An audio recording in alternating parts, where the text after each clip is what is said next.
A 90-year-old patient at the Tagajo Sen-en Hospital screams out that she is cold. The temperature inside is a few degrees above freezing. On some nights it drops below 0 Celsius. There is no electricity, gas or water. The cold and the shortage of medicine have claimed the lives of 12 elderly patients since the waves roared through the lower floors of this hospital. Yoichi Hashiguchi is the hospital's deputy head doctor. Most of the patients here have had strokes or cerebral infections, so they can't move by themselves.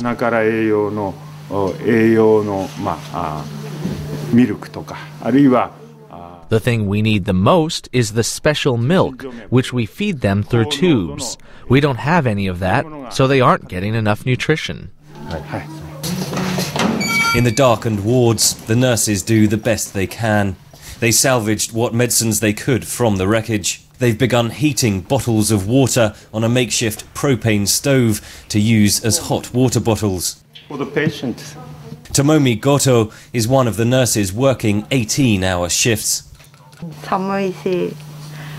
It's really cold and I can't do much for my patients, so I get really depressed when I get home. Today I felt like I couldn't do anything. It makes me so sad. But if I look miserable at work, the patients will get more worried, so I always try to smile.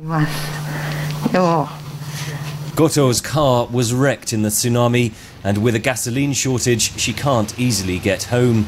So she and her colleagues often sleep on the floor of the hospital, refusing to abandon their patients. There's no laundry service, and while there are enough clean bedclothes to last a few days, dirty sheets are starting to pile up. The working conditions here are incredibly tough. Dr. Satsuki Ishigaki says the conditions are starting to take a toll on the staff. All the doctors and patients also suffered in the tsunami. Many lost their houses too.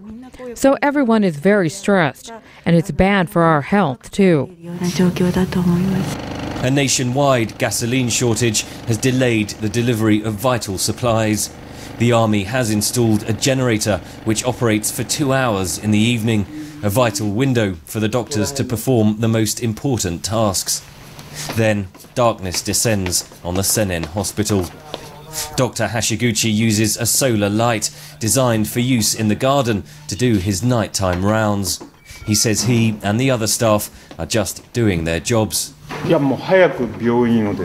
really want to get things back to normal as soon as possible and bring all the patients back here. I want to reopen the hospital again and support the people of this town. About 200 patients were transferred to nearby hospitals. The 50 who remain are the most serious cases. In normal times, Japan has a state-of-the-art health service. Its people live the longest in the world. But here in Miyagi, normality has gone. The tsunami itself took tens of thousands of lives. It has left behind a deadly legacy for the most vulnerable of those who survived. Henry Ridgwell for VOA News, Tagajo, Japan.